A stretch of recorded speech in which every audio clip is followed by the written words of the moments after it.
Hello, hello, hello. What's good, everybody? How's everybody doing? Let me know you're live in the chat. Tell me how your Monday is going. Tell me how your weekend was.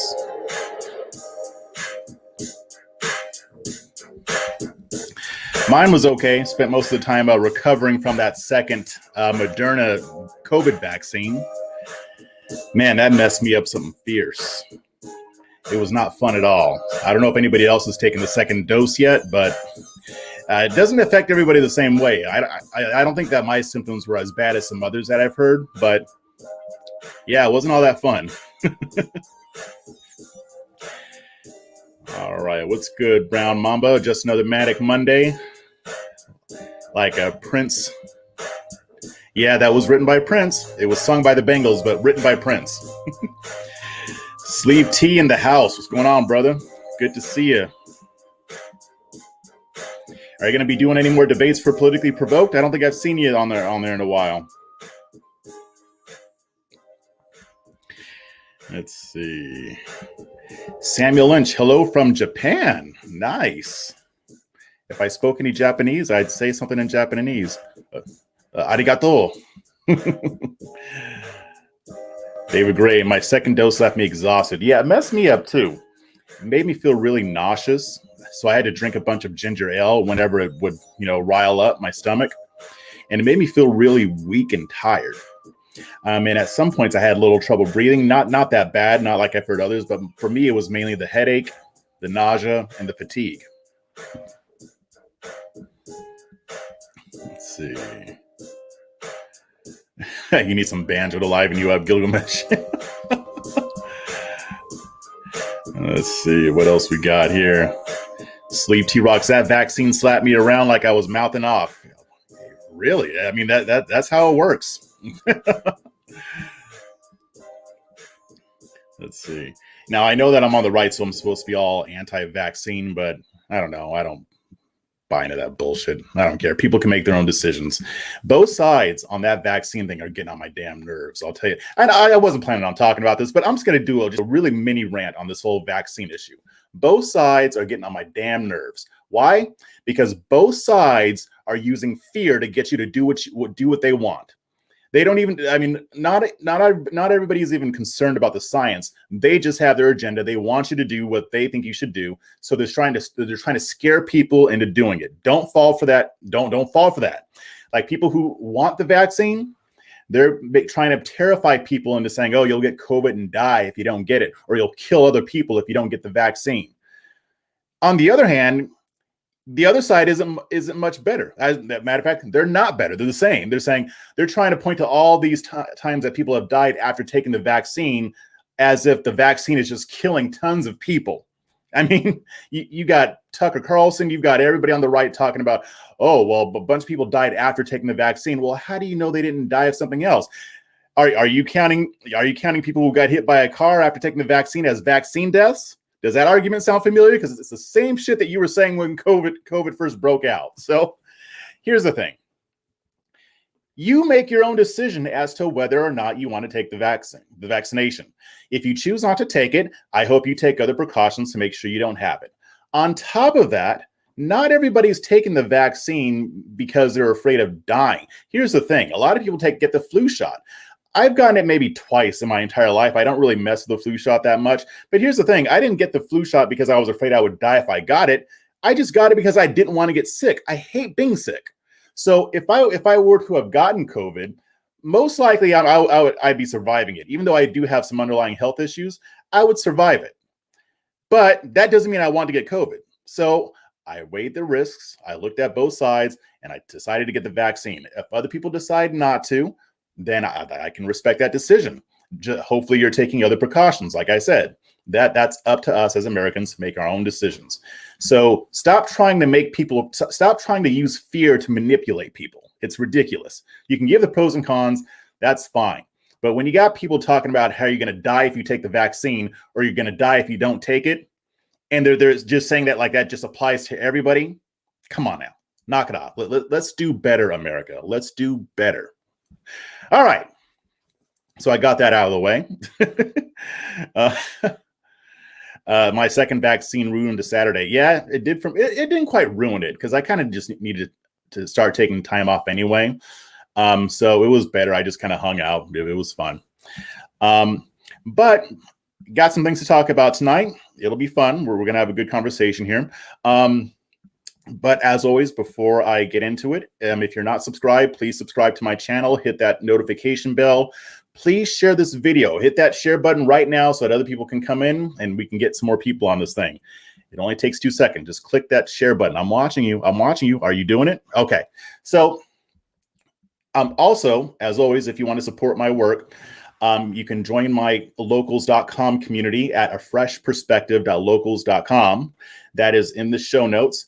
And I'm actually going to be uploading a video tomorrow to give kind of an update on this migrant crisis that's going on.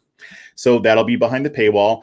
I know I keep saying that, but this time I'm actually going to do it. I've already got it all written out and everything. So I will be uploading more content to that community. Also, if you want to do a one-time donation, the links are right here. One-time donation that helps. Everything helps, right? And if you can't, then just share the video and make sure you subscribe. Like I said. Also, on this week, I'll be continuing my podcast again, A Fresh Perspective with Jeff Charles. Look for this logo. You can get it on iTunes, Spotify, iHeartRadio, or wherever you get your podcasts. I think the old one might be down by now. I have to double check. But if it's not, just look for this logo. That's the one that you want to get. Again, I'm doing content that I don't cover on my live streams. So definitely check that out. Give me a 5-star rating. And please leave a comment. That really helps me with the algorithms, especially on Apple. So appreciate y'all.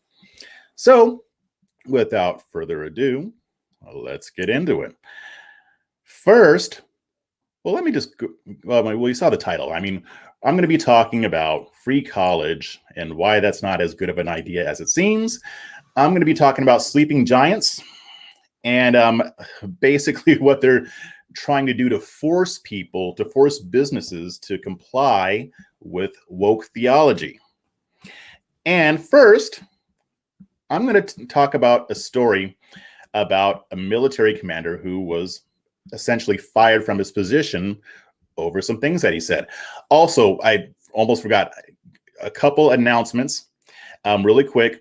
Tomorrow, I'm going to be doing a debate on Politically Provoked. If you haven't subscribed to the YouTube channel, check it out. They're hosting tons of debates on various issues from people on the right, on the left, and everywhere in between. It's a great channel. It's already growing, and I think it's going to be a big channel. So check it out. I plan to start doing more debates because I haven't done them as consistently as I like, but it's something I enjoy doing, and I think it's important for people to understand different sides of various issues. So tomorrow I'm going to be debating a guy named Kyle Frank.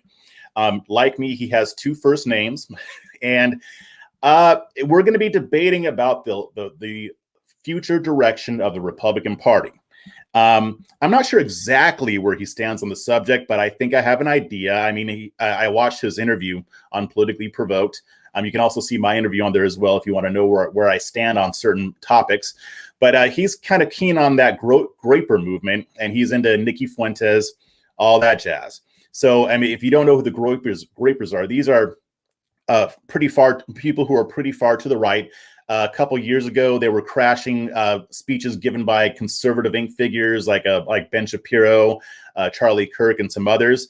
But they are taking issue with the fact with various issues, right? But one of them is, whether or not we should include members of the LGBT community in the conservative movement and other stuff like that. So it sounds to me, and maybe I'll find out that I'm wrong about this when I debate them, but it sounds like they are more in line with people who want to continue, who want for the conservative movement to continue excluding certain types of Americans and following a different path, or maybe just going back to the old way of doing things.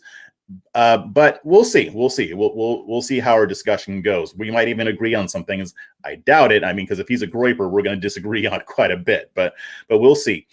Also, this Thursday at 11 o'clock Eastern, I'll be participating in a panel debate on the Tammy Mack show. Now, this is on Fox Soul.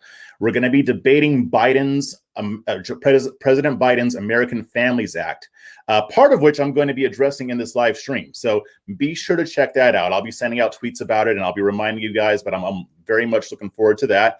It'll be a lot of fun. I always have fun when I go on the Tammy Mack show, and I think Fox News is great. So yeah, so now let's go ahead and get into the content here. So a story came out over the weekend. I believe it was on Friday or Saturday, and it involved a military commander. He's in the Space Force, you know, the brand new Space Force. He's a Space Force commander, which, if I can't think of anything that is real that sounds like sci-fi. Space Force commander. That's what this man was. His name is Lieutenant Colonel Matthew Lohmeyer, and he was recently relieved of his duties for some comments he made while promoting his book, which also seems to be problematic according to the Space Force. Now, his book essentially discusses how Marxist thought is becoming more of an issue and more prevalent in the armed forces. So this piece was originally done by military.com. The author is Oriana Pollock, and I put the link to that article in the show notes. I also put a link to the article I wrote on it in the show notes. And what they reported is, quote, Lieutenant Colonel Matthew Lohmeyer, commander of 11th Space Warning Squadron at Buckley Air Force Base, Colorado, was relieved from his post Friday by Lieutenant General Stephen Whiting, the head of Space Operations Command, over a loss of confidence in his ability to lead. Now, what this unit does is they are responsible for providing warnings. Like if there's a missile that's launched towards the United States, this system would alert our armed forces to that so that we can, you know, do what we need to do. Now, Lohmeyer was previously in the Air Force, and he was recruited for the Space Force after that was created. He was a flight instructor, and he served a variety of different roles. He's been in the military for quite a while. Now, here's the thing. A Space Force spokesperson told military.com, quote, this decision was based on public comments made by Lieutenant Colonel Lohmeyer in a recent podcast.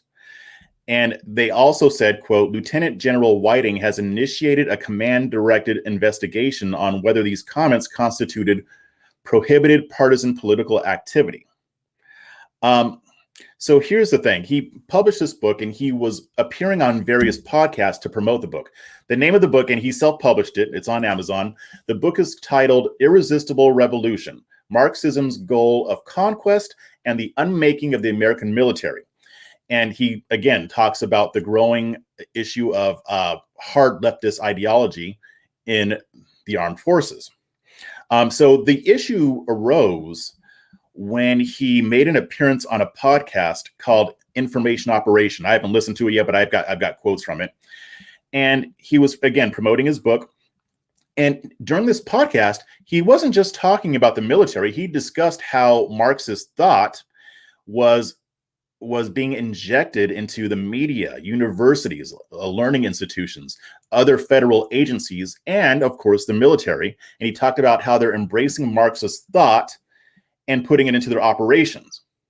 Now, he believes that these ideas, which are usually distributed through diversity training, that these are part of the cause for the division that we have in American political discourse. And he also talked about how the new Defense Secretary Lloyd Austin, he ordered a one-day stand down to focus on extremism in the ranks of the armed forces. And so every military agency was required to take one day off, basically to observe this day, and to essentially raise awareness of extremism or extremist ideology growing in the military. So the report says, quote, Lohmeyer said he was given a booklet that cited the January 6th riot at the Capitol as an example of extremism, but did not mention the civil disobedience and destruction of property that took place following the death of George Floyd. When he was on the podcast, he said, quote, the diversity, inclusion, and equity industry and the trainings we are receiving in the military is rooted in critical race theory, which is rooted in Marxism. Now, I'm going to pause right here. Now, here's the thing about diversity training. I don't have a problem with diversity training per se. I know a lot of people on the right freak out about the idea of diversity training. It's not all as bad as they're making it sound, but I think that they do have some issues. And critical race theory is being used as the basis for a lot of these. And if you've been following me on Twitter, I've been reading up on critical race theory. I haven't weighed in too much on the theory itself because I want to know more about it before I do. I have an idea of what it is. I kind of already know what it is, but I want to know what it is in detail. And I want to hear it from the horse's mouth. So I'm reading up on it. I'm reading a book about it. I'm also doing some research online. But this is pretty much what he was talking about. And this was the issue that essentially got him fired, the fact that he was talking about it. Now, the issue is, I mean, was he engaging in speech that he was not allowed to do? Because I'm sure you guys know in certain instances, active members of the military, and also some, retired members of the military, there are certain things that they can't just talk about, right? And there are certain types of political speech that they're not allowed to engage in, depending on which agency they're in and depending on what their role is. So the author of this article spoke with a guy named Jim Golby, who was a senior fellow at Clements Center for National Security at the University of Texas, Austin. And what he had to say about this was pretty interesting. I didn't know some of this stuff, but he said, quote, or actually, first off, he said that in most cases, service members can freely express their views, but they are expected to adhere to their branch's core values. So whether you're part of the Air Force or the Marines or the Army or, I don't know, Coast Guard, each agency has certain values that you're expected to live up to. But other than that, you can pretty much say how you feel. So this is what Golby said, quote, "Those are fairly broad and would not prevent publication, but might impose some minor limitations on content." He also explained that the policies that govern, policies related to a member's security clearance or other factors are also addressed by a non-disclosure agreement or other such contracts. So if you have a certain level of security clearance, you might have to sign a non-disclosure agreement or another legal document that says, hey, I'm not going to talk about this, I'm not going to talk about that, yada, yada, yada, yada, yada, yada. Now, he did say also that some of these agreements do not completely specify what is okay for a service member to say publicly. So Golby said, quote, "The line on what is a military matter or subject of significant concern is not entirely clear and likely only comes into play if someone is discussing personal experiences in the military and not outside research or personal political opinions.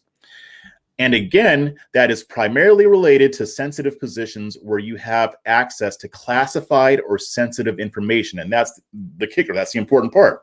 Now, from what I'm saying, none of the stuff that he's talking about is classified or sensitive. Now, he may have said something on that podcast that I don't know about yet, but talking about how, critical race theory is becoming more prevalent in the armed forces, that's already public information. They've already been talking about that.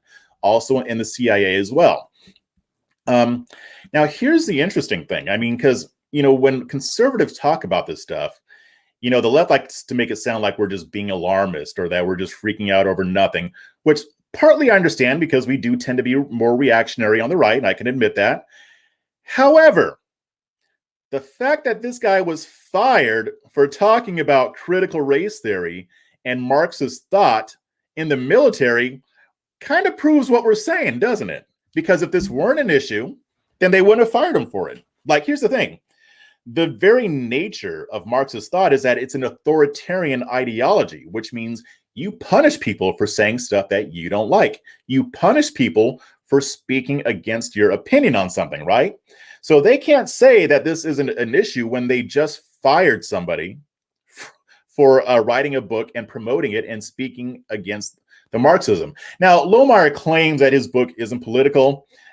It probably is. I mean, it probably is. I get he probably has to say that. But at the same time, obviously, his firing lends credibility to the claims he's making. So the article goes on.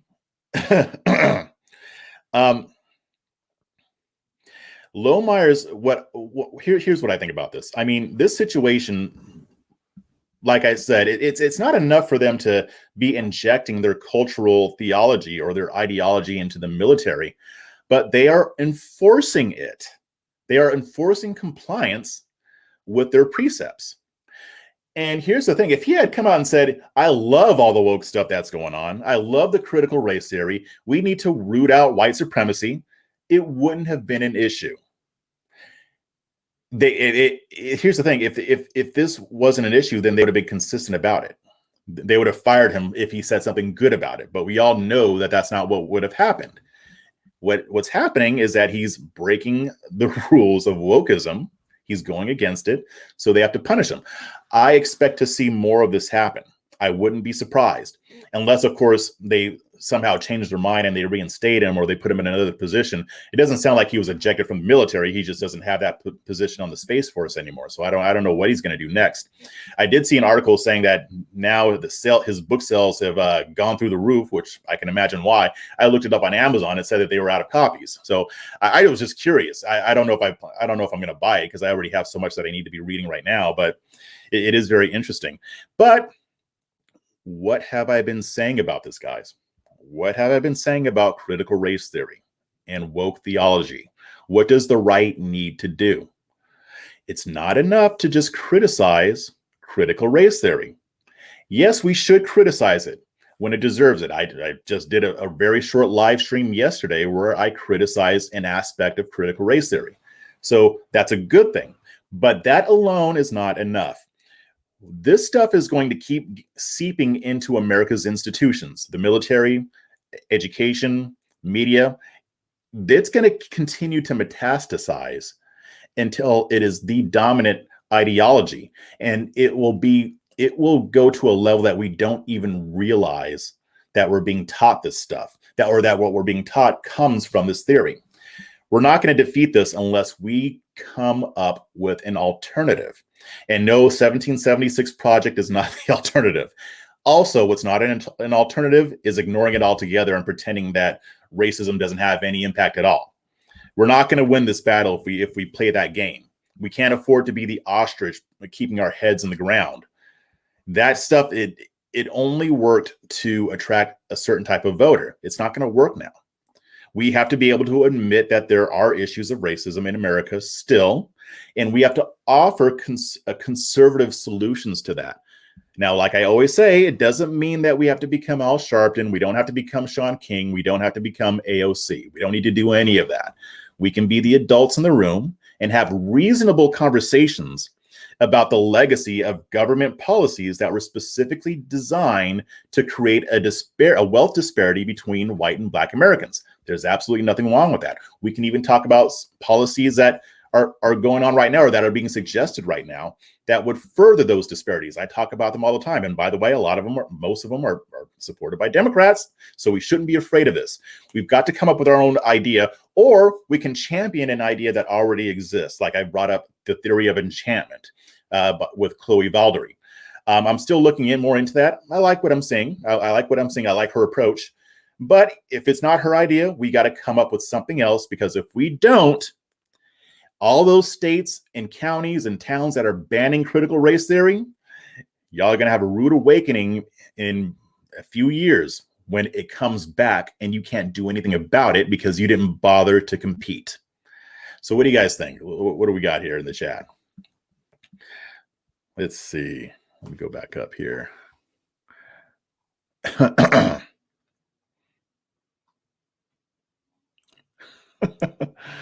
Okay. Sleep Tea. I don't agree with the Groypers, but watching them face down against Charlie Kirk is extremely interesting with clashes of ideologies. I thought it was very interesting too. I mean, I have disagreements with both sides on that.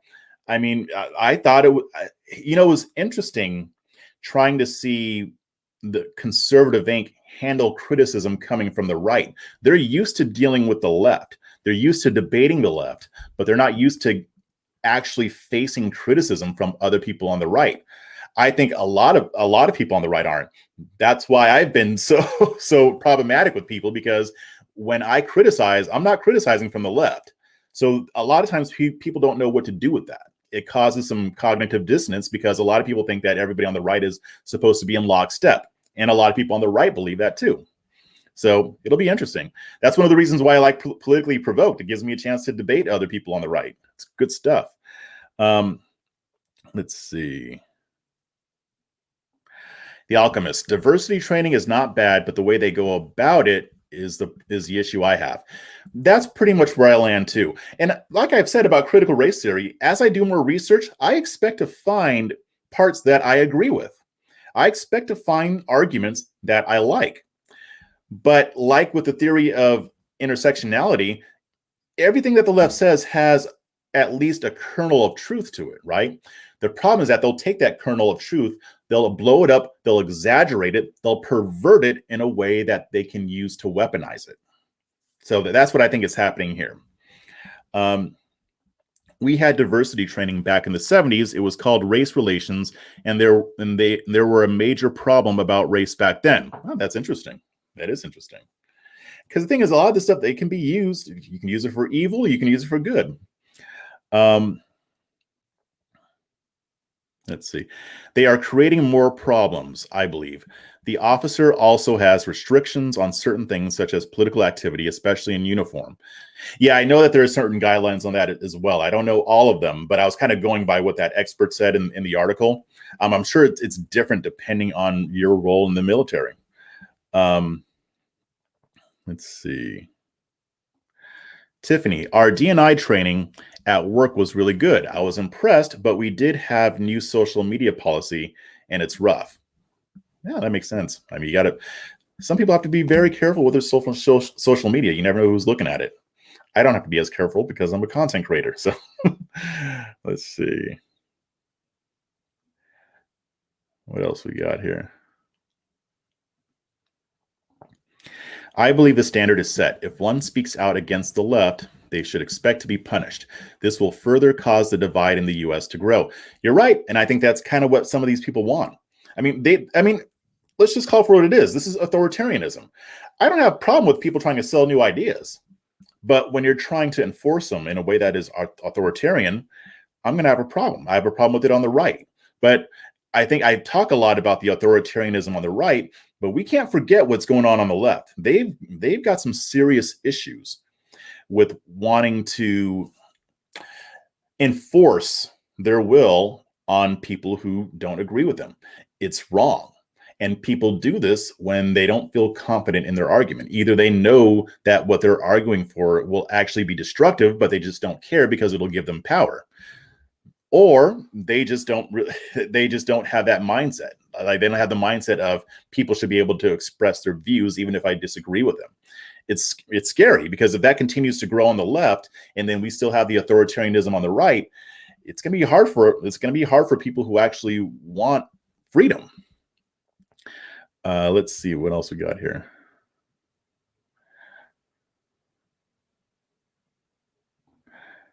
Oh. Sleep tea. The left has far more political capital these days. They need to be checked far harder at this point in history. That's a great point, especially coming from somebody who is on the left. So, I mean, I think people fall into the trap of thinking that everybody on the left agrees with this authoritarianism. They don't. A lot of people on the left, this gets on their nerves too. I can see why, because if they want to be serious about the issues and look for solutions and they want to push left-leaning solutions, these other people make it hard for them. I get it. I get it. It makes it very difficult because for somebody who's more in the middle or maybe somebody who's on the right, they're not going to listen to you if you've got people on the far left who are the loudest, just like the fringe on the right is the loudest. If they've got people on the left doing this crazy shit and pushing this approach where they force people to do what they want, or they use cancel culture, for example, to get the result they want, they're going to be less likely to listen because they think that everybody on the left is that way. So I'm going to go ahead and move on. Speaking of cancel culture. Although this incident is not an example of cancel culture, it's something different.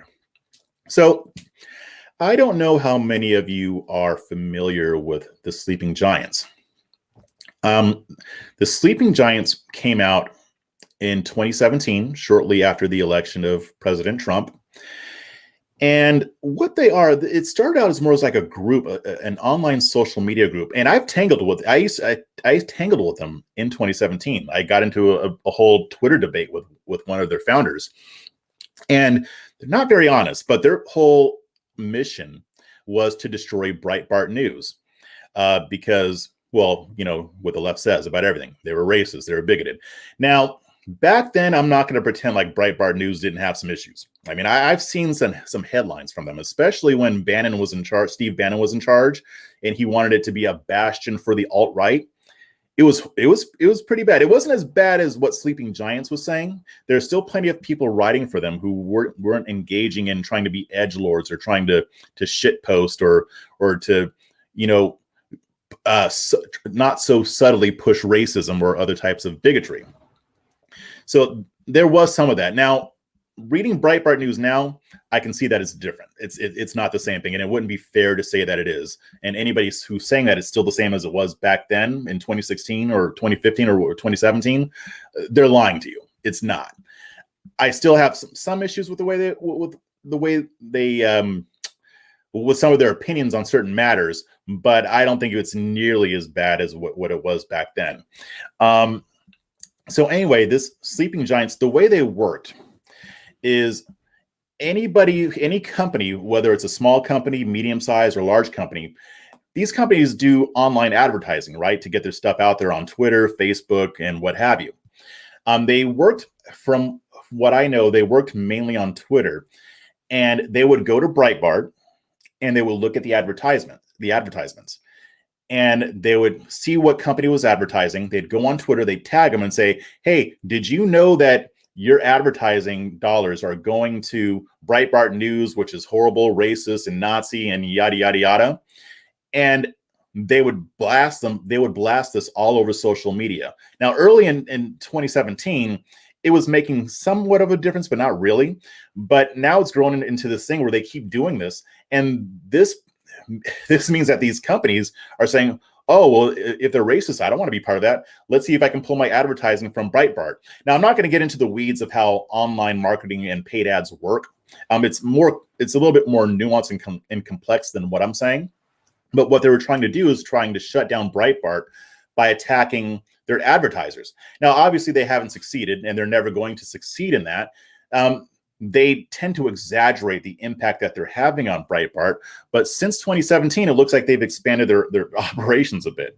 So here's what's going on. And this is an article that the link is in the show notes. It's Epic Times. And in this article, they describe what the founder, one of the co-founders of the movement is doing right now, and how it kind of jives with how they're evolving.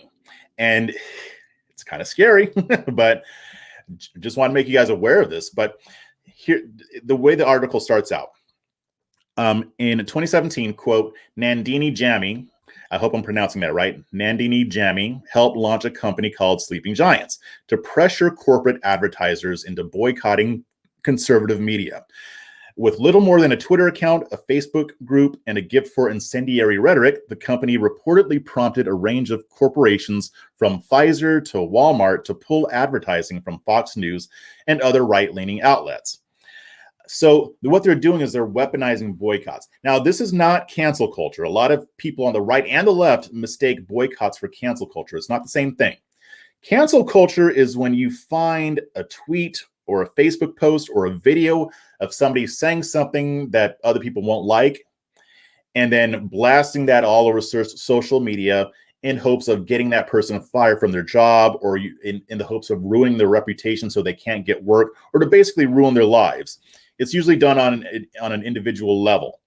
So if I might pick out, if I hate somebody, I might look through their Twitter account, go back 10 years to see if they tweeted something that is racist or otherwise bigoted, or could at least be construed that way, and then I blast it all over the place, trying to ruin their reputation.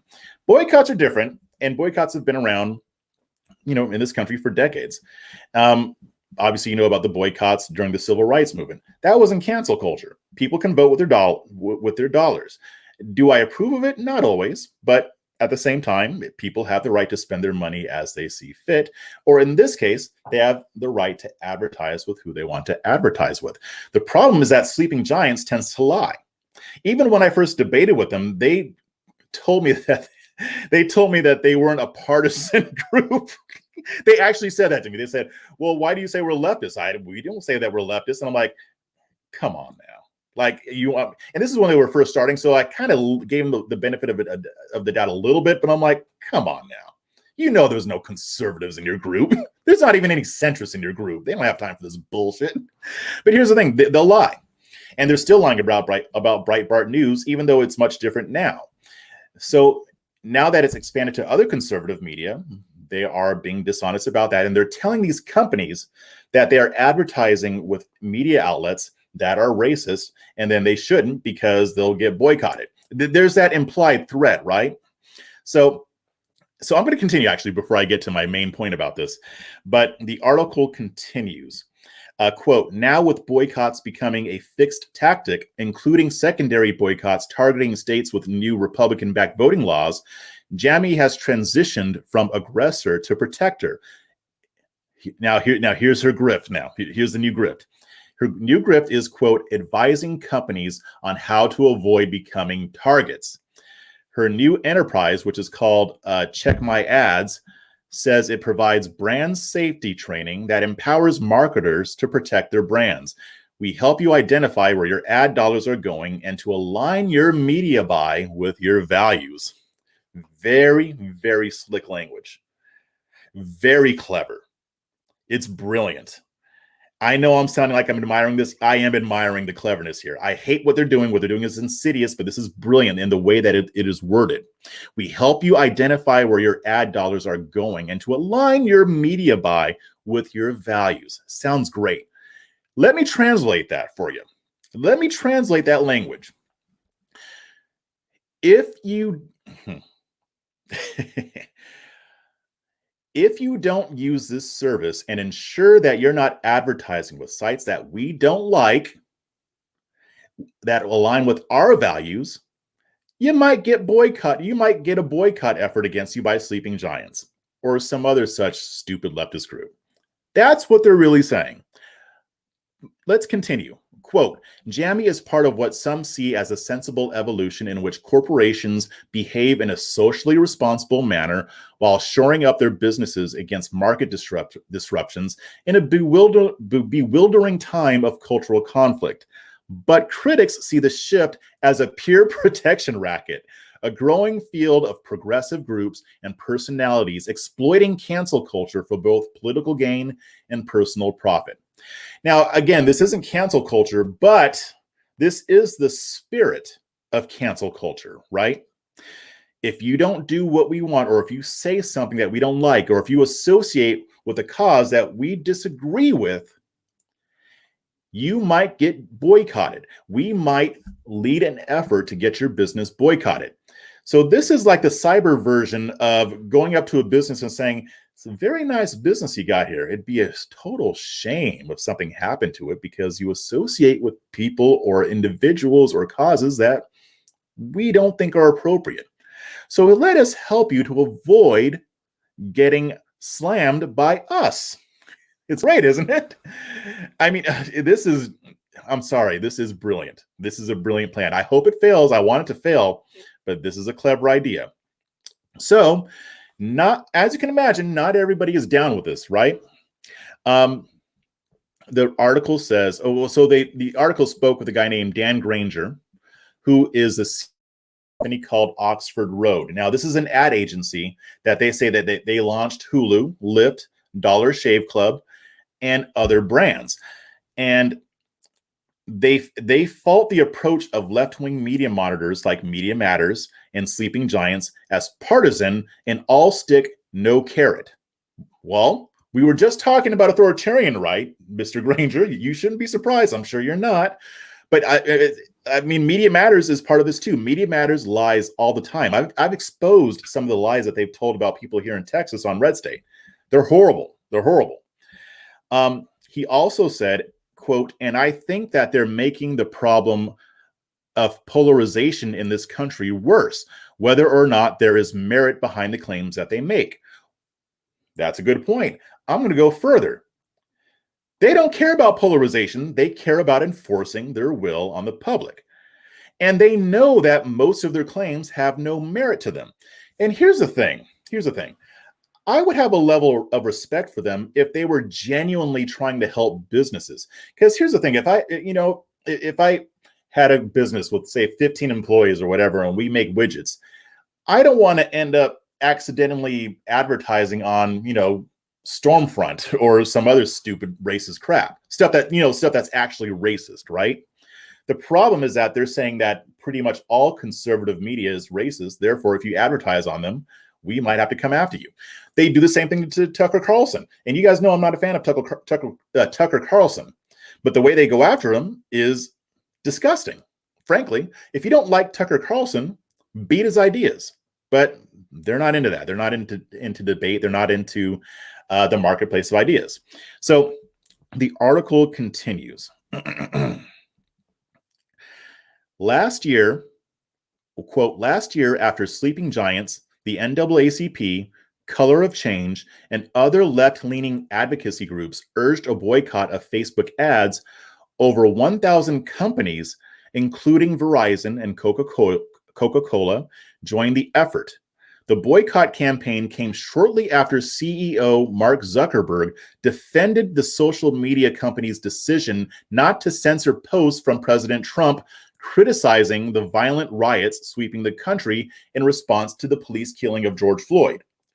Now, of course, we know they ended up giving in, right? But I'm sure you guys remember that. I wrote about that, about how all these companies were going to boycott Facebook ads because they refused to censor opinions they don't like. This is what they do. So it's just amazing to me, honestly. Like, it's just, they're so blatant with it. Like, how, whatever. So Cheryl Atkinson, she weighed in on this. She talked to Epoch Times about it. And she said, quote, advertising boycotts can be very effective. She said, quote, we've seen where the news has become an almost entirely managed commodity that the special interests and propagandists have successfully been able to co-opt in the past 15, 20 years, and particularly using the internet in the past 4 or 5 years in a way that has not been done before. She says, he added, quote, I think we're in an information war and people want to be sure to control what others say and think and do. That is the most important quote about this story. I could write an article just about that. We are in an information war. Like, I know it sounds like InfoWars, but still, we are in an information war. And the left is in control of the main means by which people communicate, namely big tech, Twitter, Facebook, YouTube, Google, all that stuff.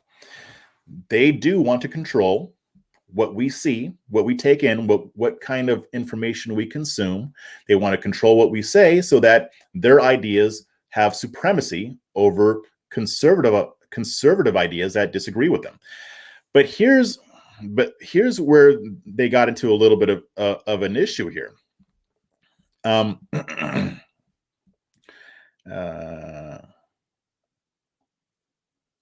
Okay, actually, I wasn't going to read this part, but I am. So Jamie, this chick who was the co-founder of Sleeping Giants, she, for her company, she released a whitelist, which was a spreadsheet including 51 media outlets that she deems to be safe to advertise on. So she's telling businesses, these 51 media outlets are okay to advertise on them. You want to guess which outlets were on there? Which outlets were on that list? The Atlantic, Vox, and the New Yorker. Not a single right-leaning media outlet made it onto the list. Not even the Wall Street Journal, which tends to not be that far to the right. The Wall Street Journal has like the largest print circulation in the country. It has been well known and well regarded as a valuable and valid news operation. They couldn't even put the Wall Street Journal on there, guys. Every single one is left leaning. They have their agenda right out there. It's brazen. They didn't even pretend to be fair. If they wanted to actually, con people, they would have thrown on Wall Street Journal. They would have thrown on National Review, maybe even Fox News. But they didn't. They just say only left-leaning sources are okay for businesses to advertise on. If you don't, and if you happen to advertise with the Journal or with, say, I don't know, National Review, you might be subject to a boycott. So here's the thing. The problem with their approach is that not even just small business owners in general, with this whole craze about boycotts and the weaponization of boycotts, they started just pulling their advertising from a plethora of different sources, including left-leaning media outlets. So here's another quote from the article. Quote, online advertising is often placed by automated systems, giving companies little control over where their copy might appear. Concerned that they might suffer a backlash if their ads simply appear next to content that might be deemed controversial, companies employ keyword blacklists to avoid such ad placement. So what this means is that they may not be able to control everything directly, but they can take certain keywords and basically tell the company, I don't want our content or our ads to be featured near news reports that are reporting on Trump, or in this case, or on lesbians, blood, plane crashes, shootings. That's what this article is saying. The Guardian reported in January of last year that keyword blacklists are ballooning in some cases, as many as 3,000 or 4,000 words, blocking ads from many different stories. And guess what? It's been affecting left-leaning news outlets as well. So if CNN reports on a mass shooting, well, they're getting fewer advertisements on that article or on that report because people don't want to be associated with it because they're afraid of being boycotted. They're afraid of being targeted by the hard left. So, and it even continues. Soon after the Guardian's January 2020 report, advertisers started adding coronavirus, COVID, and virus to their keyword blacklists. And what was one of the favorite things for the news media to report about last year? The pandemic, right? So, as a matter of fact, it even says, according to a report from Merrick School of Business and the University of Baltimore, stories about the coronavirus pandemic accounted for 1/3 of all page views for news websites between February 2020 and June 2020. The report concluded that during the same 5-month period, keyword blacklisting on stories about the coronavirus pandemic cost publications, wait for it, $1.3 billion in lost ad revenue. So you can see the problem here, right? You can see why they're probably not too happy with the sleeping giants.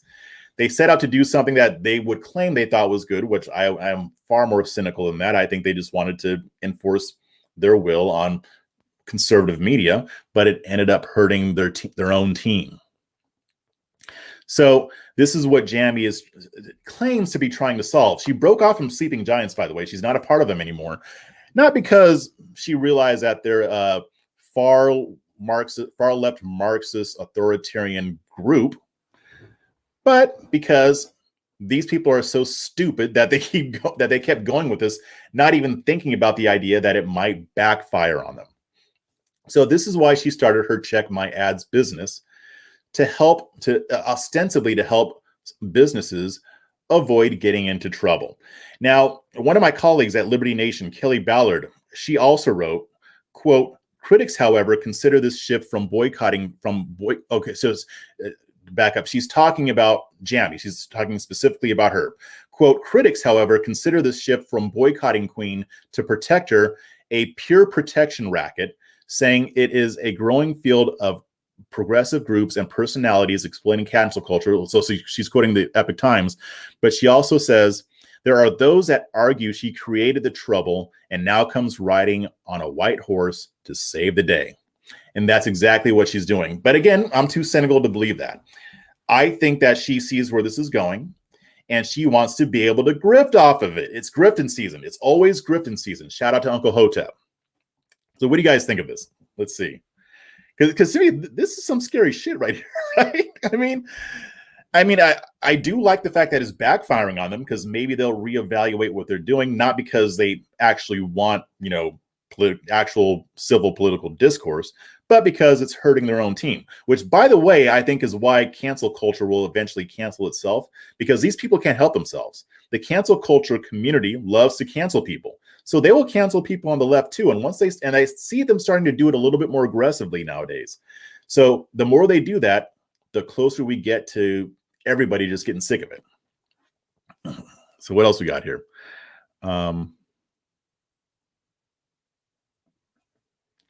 Sleepy, the Milo days. Woof. Yeah, not a fan of Milo. Let's see. Epstein's ghost. It will backfire on every American of all colors. It's just a way for evil elites to bring totalitarianism. This is a hallmark of totalitarianism or authoritarianism. They're using threats of boycotts to make companies advertise with the outlets that they choose. It's blatant. I mean, that list of 51 companies, they're saying if you don't, essentially, the message is if you don't advertise with one of these, then you might be in trouble. It's a protection racket, guys. This is mafia shit right here, right? Let's see. Sleeping giants equal woke fascists. Pretty much, yeah. I mean, I can't. It would be one thing if they were just debunking Breitbart's articles, or if they were challenging their opinions and stuff like that. No, what they're trying to do is they're trying to make it so that people can't hear those opinions. They're trying to shut that down. That's what's disgusting about this. That's what's authoritarian about this. That's what's frightening about this. And it's infuriating. It's absolutely absurd. But leftists are going to leftists. So last subject, I want to talk about free college. And I'm going to try to do this one a little bit quicker. But so the free college, this is part of the Biden administration's American Families Plan. And again, this is what I'll be debating on the Tammy Mack show this Thursday on Fox Soul at 11 o'clock Eastern Standard. So one of the areas that Biden's American Families Plan, which, by the way, is going to cost about $2 trillion. And it deals with a variety of issues. So I'm going to go ahead and let you guys see the report on it really quick. And that'll kind of sum up what this plan is, just in case you don't know about it.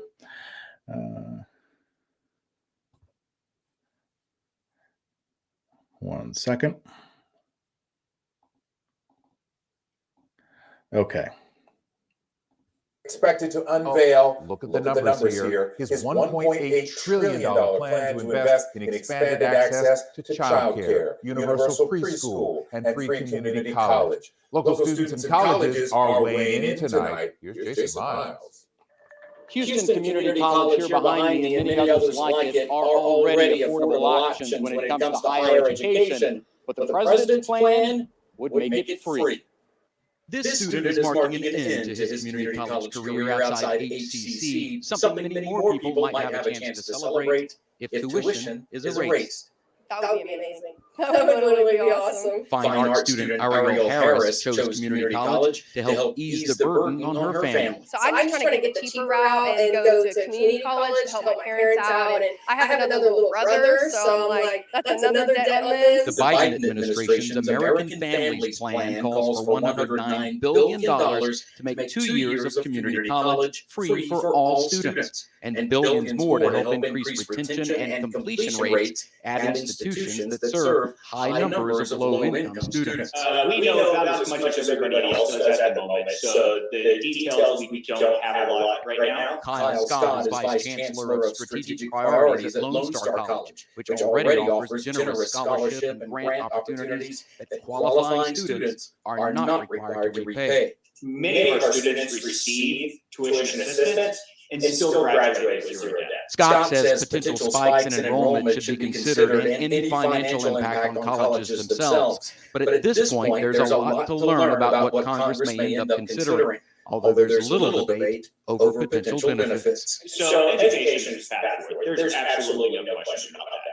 And the more people that can get educated to get job skills to prepare them for on-demand jobs, the better it is for this entire country. As you might imagine, there is already debate on how to pay for President Biden's plan. He calls for higher taxes on wealthy Americans and a crackdown on tax loopholes. We'll certainly be hearing a lot more after tonight.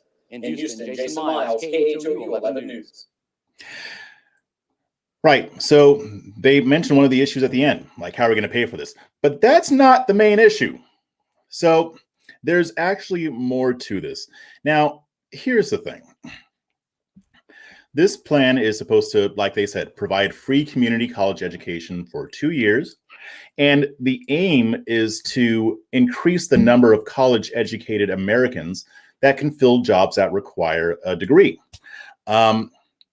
Now, according to the Wall Street Journal, they reported, quote, his proposal unveiled in April as part of his $1.8 trillion American Families Plan would waive tuition for 2 years of public community college. It would also provide many students more cash to cover living expenses that often deter students from lower income families from attending. Now, one of the problems they can already see, and it was mentioned in that video, most low-income students, if they want to attend community college, there are grants that will pay for it without having to throw even more money at the situation. But here's the thing. The idea is to lead to boosted incomes, right? More higher paying jobs and economic benefits for American citizens and the country as a whole. But obviously Republicans and even people on the left are not so optimistic about this plan.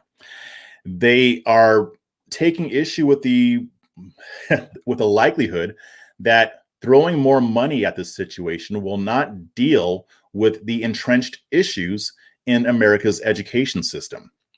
So what's the issue? So proponents of free college, and not just this American Families Plan, I'm talking about, when Bernie Sanders was pushing that. The proponents of this initiative, they point out the problem. They can identify the problem that exists in education. So there are a lot of issues that make it hard for Americans to get the higher education that they desire, and especially coming out of it with what seems to be insurmountable debt in a lot of cases.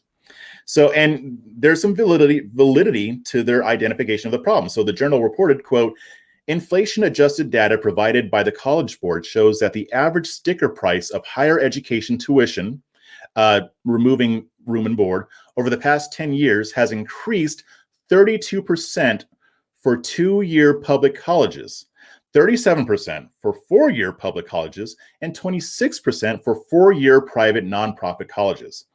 In contrast, student financial aid has remained virtually flat.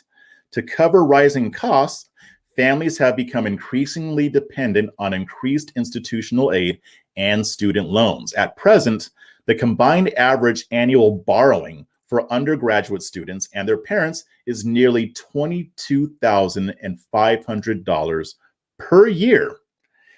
That's a lot of money. I mean, if you consider going to college for 4 years, that adds up, and then you end up having to pay that off, assuming you can find a job, even with your degree, where you would earn a salary that would make it easy to pay that off.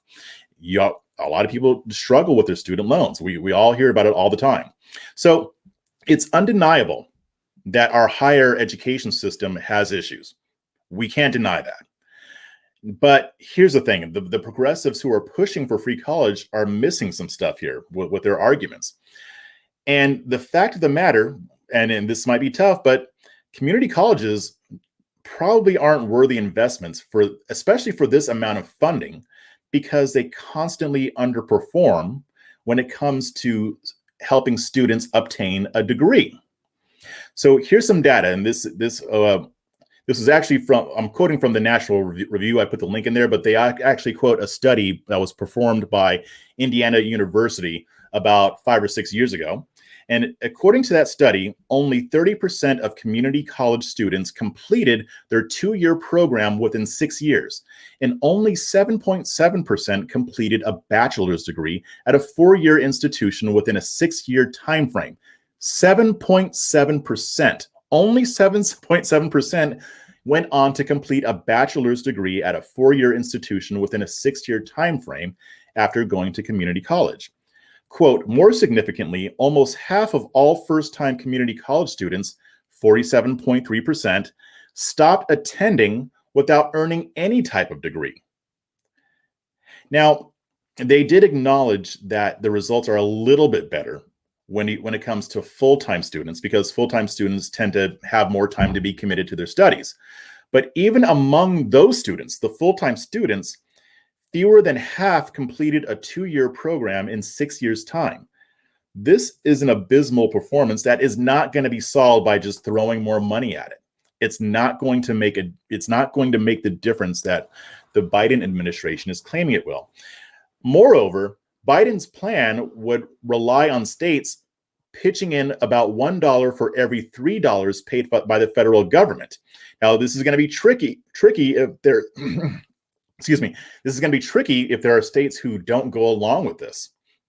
The Wall Street Journal, they interviewed New Hampshire Governor Chris Sununu, who obviously isn't a fan of it. He's a Republican, so he's not a fan of this whole idea. And he said, quote, if you go down a path where the federal government is paying the bulk of the costs, you're really telling the federal government that they now have control of the system. Giving the government more control, which, by the way, if they're funding this stuff, the more they fund it, the more control they have. And he also pointed out something very interesting.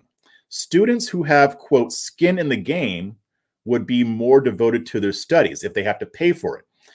Now, obviously, I'm sure that Sununu would agree that there are a lot of issues with the price of tuition.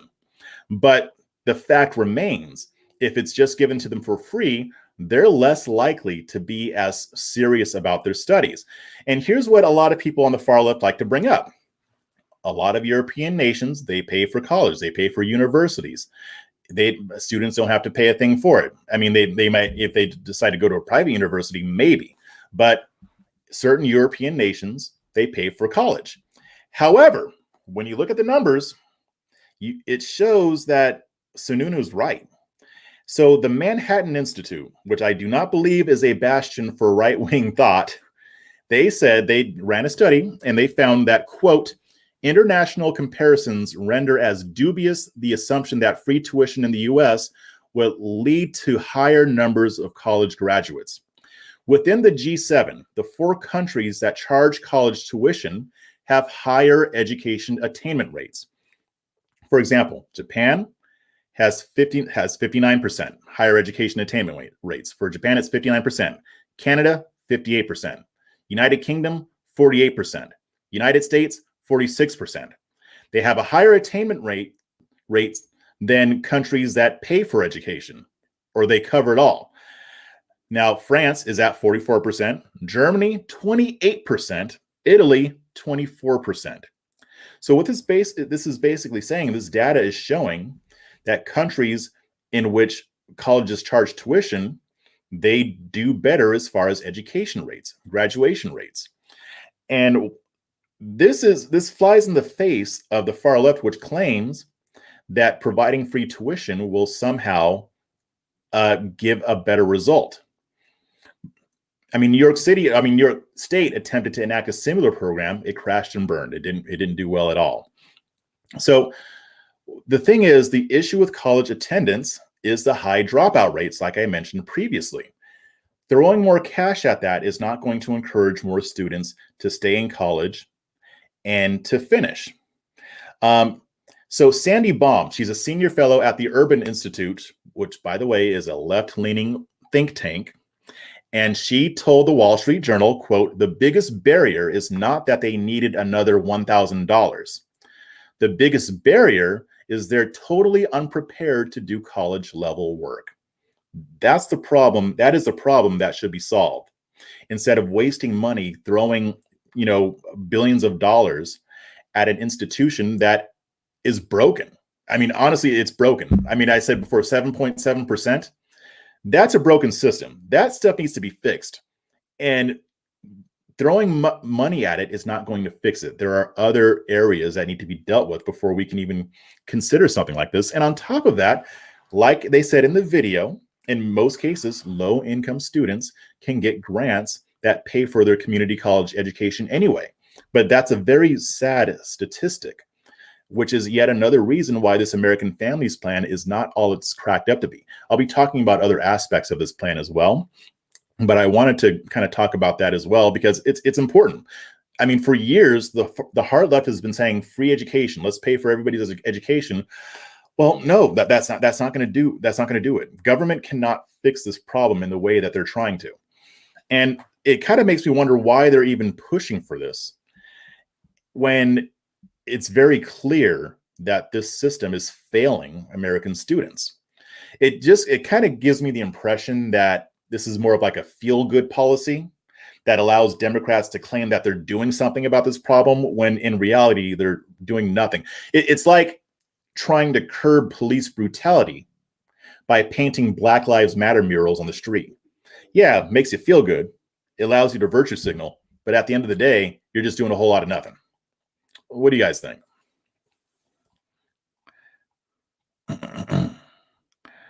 What else we got? Yep, good point. What motivation for them to graduate? You know, if it's free, it's easier to drop out. I mean, if you're having it all paid for, it's easier to drop out. I'm not saying people wouldn't pay for it and drop out. I did. But in general, if it's free, I mean, and you decide that it's too hard or you don't want to spend the time on it, or maybe you just want to go in a different direction, it's easy to drop out. Let's see. Okay, who is going to pay for the teachers at these colleges? Not a large pool of wealthy boosters, as far as I know. Yeah, probably. See, I thought for sure you'd weigh in on this because I mean, I would expect that you would like free college. But all right, great stream, Jeff. Always enjoy the fresh perspective. Hope to see you on PP soon. Stay safe. I'll be seeing you, homie. Let's see. And taxes in those European countries have sky-high taxes too. That's right. They pay a ton more taxes. And they're paying for a system that doesn't produce results in the way that other countries do when they have students who have to pay for their college courses. Now, here's the thing. I don't think I'm really against people getting some type of financial aid. I mean, the libertarian in me kind of would rather see people go more into trades or more into entrepreneurship because from what I've been watching in the news and the trends that are going, degrees are starting to mean less and less and less. And honestly, the more people that go to college, the less valuable those degrees are going to be. They're going to be devalued. So it's a mess. It's a tough situation. But it is pretty much obvious that the Biden administration's plan is not going to solve this problem at all. Jonah the Whale, looking forward to German-like inflation from our national debt, stealing my wealth in a couple of decades. Well, hopefully, we can reverse course on that. But we're getting to the end here. I'm going to sign off. I'm a little bit over, not that much over, but still. But yeah, thank you guys for showing up. And again, please subscribe if you haven't already subscribed. Share this video. Share it on Twitter. Share it on Facebook. Share it everywhere. Share it with your friends. Share it with your relatives. Share it with strangers on the street that you don't even know. And again, if you want to support my work, please join my locals.com community, afreshperspective.locals.com. It's only $4.99 per month. And I'm going to be putting a lot of content on there that people can't see. I already have a plan for it. So I'm going to do my first one in the plan tomorrow. And also, as always, if you want to do a one-time donation, it's right up here and also in the show notes. If you have any questions, hit me up on Twitter, or if you're already in my locals.com community, you can ask me a question and I'll do a video answering it, but only if you're a supporter. But until next time, keep your minds free.